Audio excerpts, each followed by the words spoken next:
Here we are. That's a nice smile. John Hazleton, hello, and welcome to Stepping Out with Nigel podcast. Absolute pleasure to be doing this with you. You Nice know, to see you. yeah, your escapades, if you like, in the drag racing world. I guess I've seen a lot of work when you was in Supercomp in the 80s and so on. When did you actually start to get involved with drag racing and moving on with it? We started spectating back at the sort of 70-71 season. Yeah, Back then, we'd bought American cars, and my brother and I, Brian and I, went up there racing. And my father then heard about it and said, "So where is it you're going?" So we said, "Santapod." He said, "Well, what do they do?" And I said, "Well, it's drag racing, straight line, quarter mile." So he said, "Can I come?" So Brian and I looked at each other and thought, "Is he for real?" It's like, so we said, "Yeah, if you want to come, come." So we got up there, and we'd been there about half an hour to an hour, and he was watching cars go up and down. And he suddenly looked at me and he said, "Uh, are we are we going to just sit here and watch this?" So I said, "Oh my God, so you got a he's plan. he's, he's going to like moan for the rest of the day because he doesn't want to be here." And I said, "Yeah, this is it. This is what we sit and watch." And he went, "How can you just sit here and watch this?" I said, "Because it's exciting, and we like it, and it's noisy, and he said, "No, you're misunderstanding me. We need to do this." Brian and I looked at each other and couldn't believe he was saying it. And I remember seeing Dave roll the top of his Topolino, the white Panic Topolino, Yeah, right opposite us when we were in the spectators. We knew of them, and then we started with the first car, which was a Beetle with a Jag engine in it, all just metal. just before you go on with that, Yeah, Gary wants to know yeah. what is Go the on. win? What is the win rate? Yeah, I knew he was going to say that. And he's carried it on doing it in golf. Yeah, the win rate was we never beat them. Right. We beat other people, got through to finals and things like that. We never actually won a complete meeting ever. Yeah, Not it's all. not when we went into pro comp. From pro comp onwards, we Yeah, never actually ended up winning. We got seconds, a lot of seconds, but I mean it was very competitive. I knew he'd say that. Cheers, Gary. yeah. There was a lot of people that obviously know you from way back. One of my neighbours here is a good man. Tony Betsy says Oh hello, yeah, and yeah, yeah. Tony, hi. Yeah. Yeah. So he's at a meeting at a minute, but yeah, he said say hi to you. Yeah, I mean, obviously, there's a lot of memories with what you've been doing. Like when you went to Snetterton. I was talking to Gary, as you know, at the yeah, weekend, and then you took the Top Fuel Dragster there as yeah, well. yeah. Exciting times, eh? Yeah, Snetterton was really, really a nice place. NDRC and traveling around with them as well was really interesting. And we followed the pages around at that time. Dennis Stone. Yeah, and lots of memories of racing with all the family teams and the Reed team. I'm still in touch with Steve out in Australia, Yeah, and Glenn in Norway now, and he races with Krista. So I always head down to the top alcohol pits and talk to Krista and the guys, and Johnny Lag, and the guys and Krista we used to race against. So we know all of them. I mean, you had, I would say, Jim Reed, Graham Hawes, Yeah, obviously Clive Page, yeah, yeah, Liz Burns as well, yeah, Ollie Byrne, yeah. Runa as well. Runa raced against Runa. Yeah. Yeah, There's North Wheels, so many names that are now still around doing still other things in the sport, yeah, and it's quite interesting talking about old times. And man, as Gary said, Man Talk was a great place. We used to really enjoy that trip. yeah. And a lot of you used to go out there, didn't you? And I think you used to Yeah, travel with Gary sometimes as well.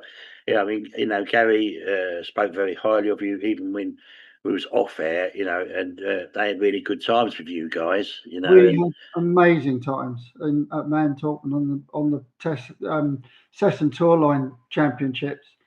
It was great because we'd go out there twice. They'd come over to us twice, and it was just amazing times. It was all a lot of family teams. We actually, with the rail, we put Brian. We put Brian off the end of the strip at Mantorp. Unfortunately, yeah.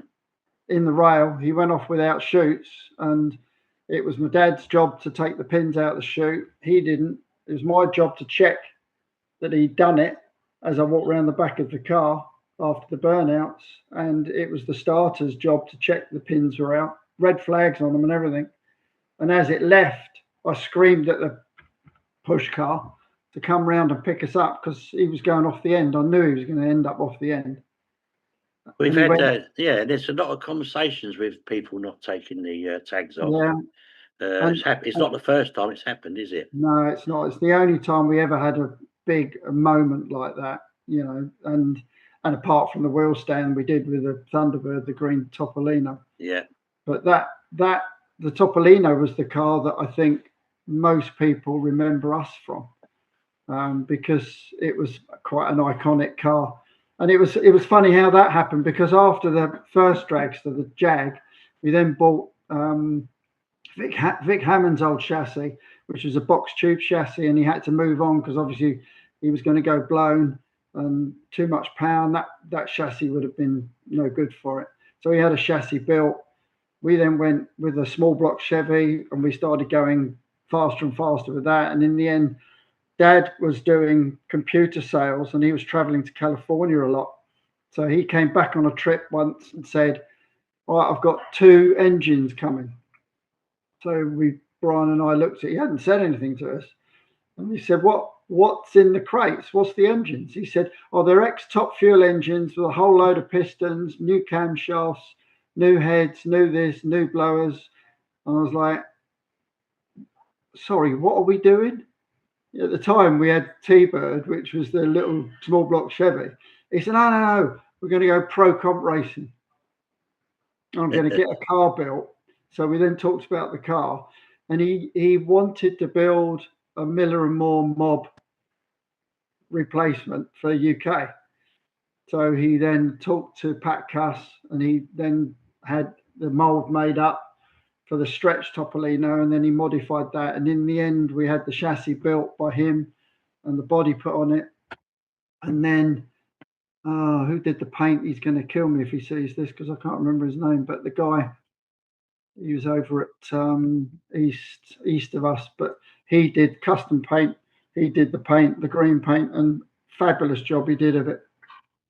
And then we launched the car at Blackbush, and we did the first runs at Blackbush. And Jeff Hauser, big thank you, and always stayed very close with Jeff. He helped us a lot when we first started. Kept us all calm because we were all a bit, blown car. And he came along and calmed us all down and said, "Don't worry about it. It's all good." And the car had been built superbly well, and it was a great crowd pleaser. Everybody loved it. You liked the Topolino shape, didn't you? Yeah, I mean, in fact, it was so popular. We were at the meeting once, and some Italians came up and loved the car. And turned out they were the 2 owners that ran the Bologna Motor Show. And a lot of teams were picked from Santapod to go out and do certain things in the arena at Bologna Motor Show. And that was always in December, so it was off season for us. And they came up, and Dad suddenly turned around and said, "Oh, I've signed a contract. We're going to Italy to do demonstration burnouts in an arena in the Bologna Motor Show." So he actually spoke Italian. Oh, that's handy. From the war. Right. So we arranged, got the trailer all done, got the car on the trailer, and actually we went with Keith Potter and the Devil in his greenhouse trailer with all the lights on it. Yeah, it was when Gary was telling us they filled it up with plants. Yeah, I know. I wasn't there when they did that once, but I know that we all used to have all this sort of stuff going on in the pits. It was lots of Yeah. banter and stuff going on. And that's what's lovely about drag racing. You never forget that. It's always stays in. It's like a very close family. It's so nice. But we went out to Italy, and that was when, quick story, where Bootsy and various people that had been out the year before said to us, well, you need to go on this particular road because back then it wasn't an open Europe, it was closed. So we had to get our way through all the borders with a carnet, one of these Lloyd's official carnets, which was in all the languages. And they said, you'll have trouble at Italy when you get to the French-Italian border. And it's on a ramp. I actually went back there a few years ago and sat on the spot where we sat, but it's all open now. You can just drive up and down and do what you like. But we sat there and we were between the French and the Italian border. We got in there about 10 o'clock, something like that, 11 o'clock. And the guy said, no, you can't go through. You'll have to wait. So my dad kept going back. And in the end, he went down about 5 o'clock. We'd been there like 6 hours. Wow. And he went back down 5 o'clock to the French side and phoned the organizer and said, look, we're not going to make it tonight. So we maybe won't be there for tomorrow. So he said, well, where are you? He said, we're stuck at the border. He said, why didn't you phone earlier? We'll sort it. Go back to the office. So we went straight into the office with our carnet. And the phone went. And this guy who was the manager, who we'd seen several times, he was really, really arrogant. And he was being called over to the phone. And my dad said, I think this is about us. So he said, well, I said, you tell me what he says. He says, well, he says he's got Doctori somebody or other on the phone. So the guy picked the phone up and he picked it up and said, see. And he looked at us and he's looking at Dad and he's going, see, no, see. Yes, Doctori, no, Doctori. Put the phone down, came over. Carnes. Keith Potter was there, stamped all our carnes up, go. And we drove up through the border, got into Bologna at 1 o'clock in the morning. Wow. So we were really worried about trying to find our way through. And as we came off the motorway, there was all these guys flagging us down with custom cars and bikes and all across the road. And they said, you are the guys from England. You are the Hazeltons and you are the Potters. And they said, yes. You must follow us. We are your guides through Bologna, take you to the hotel. So we followed all these guys, got to the hotel. Out comes the guy who's running the whole of the Italian motor show for Bologna. And he said, right, good, leave the cars here. And I said, can't just leave them like this. He said, no. And he sort of clicked his fingers. All the Cabineri came round the cars. He said, they will protect them all night. He said, come and have a drink before you go to bed. Bring your cases. We got into the bar and he said, come and meet my best drinking buddy in the whole of Italy. So I said, right, who's this? He said, it's Felipe somebody or other, the head of customs for Italy. And he was the one that made the phone call, Doctore Felipe. I said to the guy, and he said, so what happened to the manager at the border? And he went, he has no job anymore. There's all those sort of things that happen like that. I mean, they are brilliant memories. Now, moving on to, like the 80s and everything else, and they were really, really good times. Obviously, you're still 100% into drag racing and everything else. So, who's been your sort of, I guess, inspiration? And it's been quite a few because I mean because we've followed it so much. It's amazing how we looked at Dennis Priddle because Dennis Priddle was making his own cars. Pat Cuss, they all built their own cars and welded all the chassis up. And then you get to a situation where you're in the pits. Dennis beats Flick Vabnet. Who was driving that? The Swedish funny car. Yeah. Can't remember his name. It come to me, but they had a problem with the lights. And who was Phil? Was it Phil? Dennis's chief mechanic? I think it was Phil. But he came up to us with Dennis and said, you've just bought all new pulley sets, haven't you? So Dad, had gone to the big 10 mil pulley sets, with the round teeth in them. So he then said, "Have you got a so and so top pulley?" And Phil's standing there going, "Don't give it to him."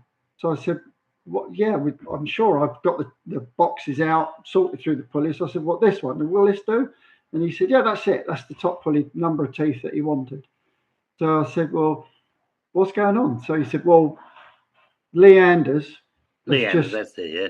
Lee Anders has just turned around and said the lights failed in his lane, which is absolute BS. So he said he's got to rerun it. So they reran it, and and basically Dennis wanted to make sure that he'd put enough on the supercharger to beat him. So I said, "Well, you can take this on one condition." He said, "What's that?" I said, "That I can come down and watch you go. Because if you're putting that on the top pulley, then I want to watch how it leaves." And Yeah. I've never seen that. That was when he had the Avenger funny car, and that left like a train, and it just sat back on the wheelie bars first into second, came back down off the torque, and left him for dead. And absolutely left him for dead. And it was really nice to see. What was it? The expression Dennis used to use. He said, "I'm going to strap one on him." Strap it, yeah. He had the most amazing accent all the way through, didn't he? He was, Yes, he was. yeah, He was great. fantastic. Because he used to say to us from Snetterton, he used to say, "So you think you've got a long way to go?" And we'd say, "Yeah, this is the furthest track we have to go to." He says, "Well, when you get home, I've got another 3 hours, 3 or 4 hours to get Yeah, home. yeah, yeah, yeah. I've got to get all the way down to Yeovil." Yeah, I think, yeah, he's got a point. yeah, no, he was fantastic. We used to sit up in the tower with him, and Yeah. during the days and everything, and it was great. And they're all good memories, aren't they? You know, Fantastic memories, and there's loads and loads of them. Water fights at Mantle. Gary told you about the water fights. yeah, but that's when we was off air, I think. Yeah, yeah, Back, yeah, it always start with Ronnie Picardo.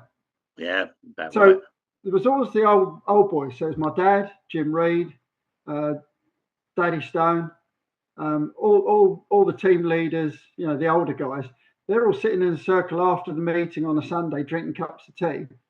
So all the others, all us youngsters, we're all drinking beer. We've all got cases of beer, and that's another story. Going through the customs in Sweden with cases of beer.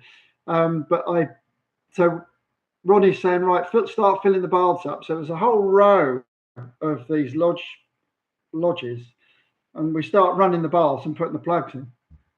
And everybody's got water waste baskets, so we can fill up from the baths and start the water fight. So we've all got them hidden.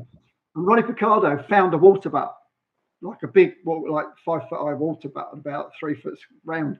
And he dragged it, I don't know how, full of water onto the roof. And he got it to the edge of the roof where they were all sitting drinking cups of tea. My dad, Jim Reed, and Daddy Stone, and all the others, and the Phelpses, and that.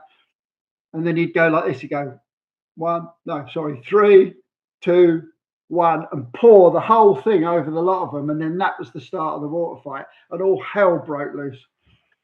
Fantastic. And once again, they were good memories. And Mantalk was back in the day, even they're starting to use it a lot more now I as know. well, I which want is to go back. fantastic. I've seen Gary's helping. What's his name? John. John, yeah. He's helping John, and I think if they go, and I think they're going to race at Mantle this year.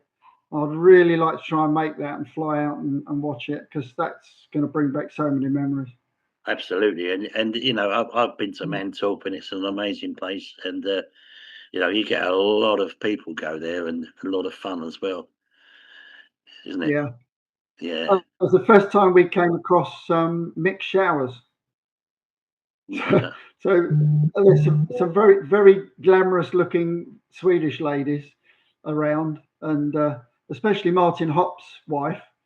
And they're all in the showers together with no clothes on. And Brian went over there, and he was like ages coming back. And I said, "Where have you been? We've been barbecuing. You're supposed to get back." And he said, "Have you been to the showers yet?" I said, "No, I said we're going to eat and then I'll go to the showers." He said, "I couldn't believe it." He said, "There's all these Swedish birds in there with no clothes on, all mixed showers." Yeah, good memories. So, where are you now, and what's happening with you now? Me, I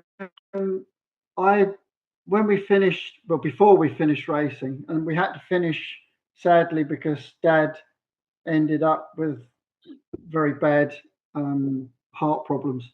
He ended up with a triple bypass, and we ended up selling. John Spofford, nice to see him back sitting in a race car again. Yeah, I've yeah. messaged him, and really nice to see him sitting in the funny car. So that would be great to see them all coming out racing this year.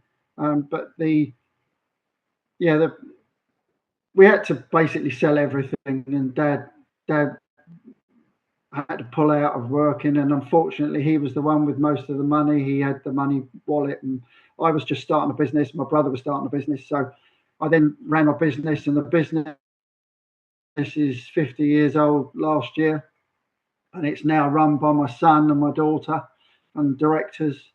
And I've backed away from it, but I've gone back to look after a certain project that we're running with retailers. We do a lot of retail air conditioning, refrigeration, and ventilation, and we've got some very big contracts that we do. Company's going really, really well. Good. So they're basically running it now. And you still come up to see races, and you want to travel as well. Always come up for the main event and then the finals.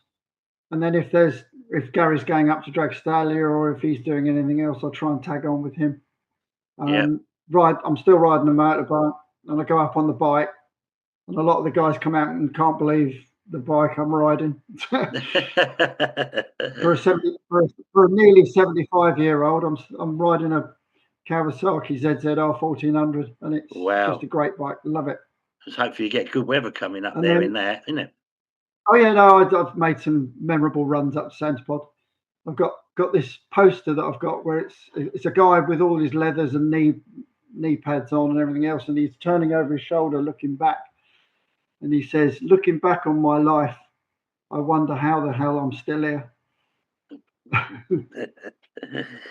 You've had so many good times, and obviously chatting to Gary about you guys, and a lot of the other racers as well. Yeah, And you know what? It's everyone speaks very highly of you. I mean, what was one of your favourite cars? Was it the funny cars, the Topolinos?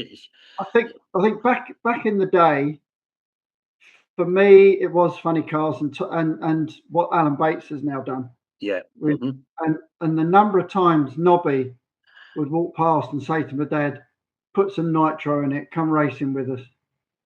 Yeah.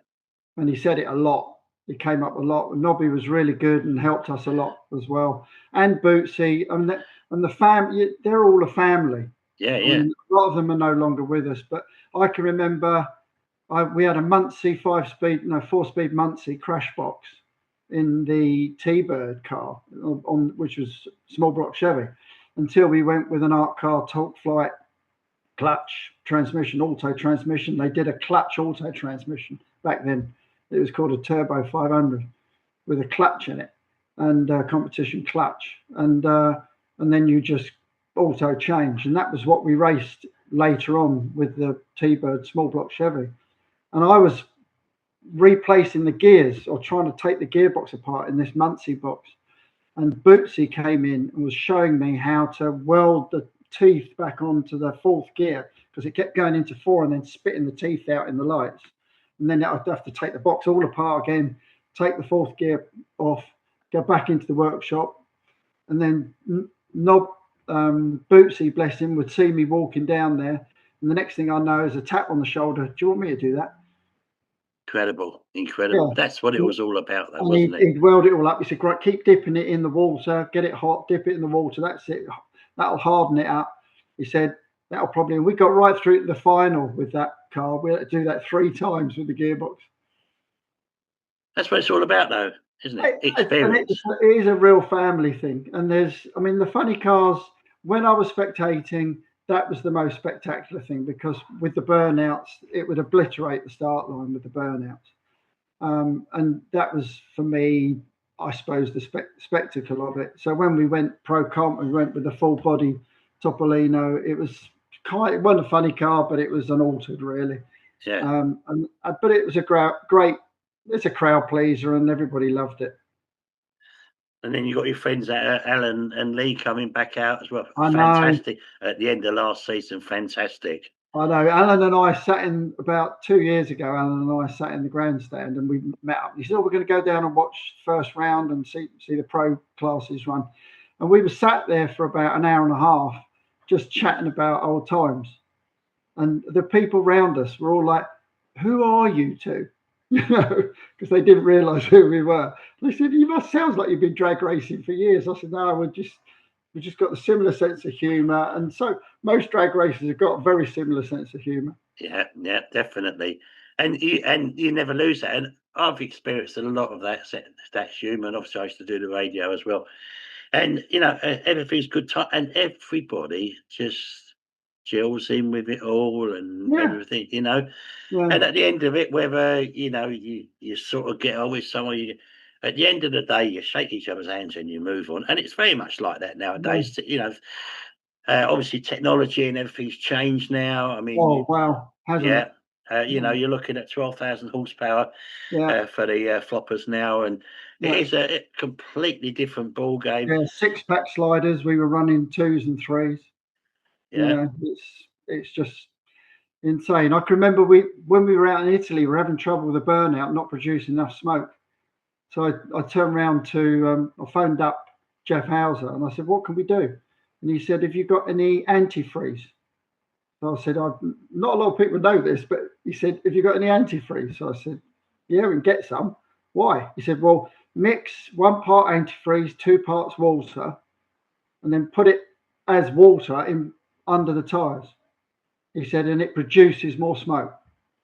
And I said, "Really? I didn't know that." So he said, "Right." So I said to my dad, "Right, we're going to do this burnout." And he'd already seen an escape road in case the chute didn't deploy properly. And they moved all the bales of straw away because the straw bales went all the way around the arena. And where we were doing the burnouts next to the grandstand, he said, "Look, move all those bales when we do our runs." So they did that, and good job they did, because I just went, I'm not going to add water to it. We'll just stick it neat under the back wheels. Put neat antifreeze under the back wheels. And it filled the cab up with smoke. Dad stayed in it a bit too long because it was producing so much smoke. He thought, "Well, this will look good." And we actually got a poster done of it. They took Hurlingham sponsored the car, and the smoke that came off it, but it filled the cab up. And by the time he got down and finished the burnout and could see, he was approaching this escape road at a rapid rate of knots, probably about 70, 80 miles an hour, and couldn't stop. Chute wouldn't work at that low speed. He wow. pulled the chute, but he just went off down the escape road. And he said to me, he said, "What the hell was that?" I said, "Well, that was the antifreeze." And he said, "Well, we'll have to use that again." I thought he was going to give me a rocket for it. He said, "No, no, we'll use that again." But he was welcome down there because he was actually stationed out there in the war, Right. and he was welcomed down there like a hero. And he was interviewed on TV with Mario Andretti, and Mario Wow. Andretti and my dad sitting side by side having an interview. There's a That's name. special. That's special. Yeah. Look at this, the whole ethos with you guys, Brian, yourself, your Yeah. dad, and everyone. Amazing. Just great memories. But that's what it's all about, isn't it? Before Dave unfortunately passed away, Dad and Dave had a business together. Yeah, that was that air conditioning as well? Yeah, air Yeah, it conditioning, was. turbos, Yeah, all that sort of thing. yeah, That ran for a while, and he did reasonably well. But yeah, it's just so many memories, so many good people, and a lot of them all still with us, thankfully. yeah, definitely. And we always, when we were pitting with Gary, if ever we ended up with a problem, I remember we actually had to, which is rare on methanol cars back then. We had to change a whole piston. We smoked a piston, and we ended up, and we were in the final. And I think it was against Martin Hopp in the Bifrost car because it was on ITV World of Sport. And we had to take the whole thing, strip the whole thing out and down, which we don't usually have to do. And bless Gary and Dave, just hands on. Everybody was at it, all helping us because they thought we weren't going to make it. and there was a Swedish alternate sitting out ready by our pits to go down instead of us. Wow. And you But done it. But we did it, got it back together, warmed it up, tested it, everything fine. That was a good run, and that was one of the passes. I think that was that meeting that we actually broke the European speed record, which we were a bit baffled about because we hadn't been anywhere near it, and it was like 201 or something ridiculous, or quite high 190s. And Dave, with his very dry sense of humour, Dave Page, he said, "I reckon a piece of paper blew across the lights at the top end as you went through." Yeah. So, it's like take the speed record away from us, because he said there's no way you were doing that. He said something went wrong. Incredible. But back those days, we used to have a high-speed lean out, manual high-speed lean out. So if you saw somebody coming alongside you and you saw somebody's wheels catching you, you'd go for the brake lever, and on the brake lever there was another little small lever about the size of your finger, and you'd pull that, and it was a high-speed lean out. You could only do it for a second, otherwise it would take the blower off. Wow. But you just squeeze it, that. and it just open up an extra port off the top hat and shove it back to the tank, and it just lean it out just to give you a little to the finish line. Wow. Didn't know that. That's incredible. Yeah, that's incredible. That was the little things that we used to do. Now it's all electronic. It's just ridiculous, isn't it? Everything in the car's technology now, it's amazing. So I hope to catch up with you again very, very soon. Yes. So hopefully we can meet up again. I will send this out to you. Thank you. Yeah, and you can share it wherever you like, and Lovely. with all your friends and everything. So hopefully we'll see you at Centerport very soon. Do you go to the SPRC things or anything like that? Not usually. I stick to the main. I'm just so busy with business. Yeah. I do need to back off it. I get criticised a lot by everybody. Gary's a bit younger than me, so he's got a while to go yet. But not a lot. No, he won't please me for that. Yeah, but I'm still doing it 10 years past my official retirement. So, exactly. But I'm still young at heart, and all the while I can do it, I enjoy it, and I'll carry on doing it. But, exactly. Yeah, and the last thing, even after all the winless races we had, Gary still takes me out and thrashes me at golf as well. So it's following on. Fantastic. So that's good fun as well. Stay there. I'm just going to. It will say recording finished, but I'll carry on chatting to you. Thank you very much indeed. Absolute You're a pleasure. good man, John, and John Hazleton, ladies and gentlemen.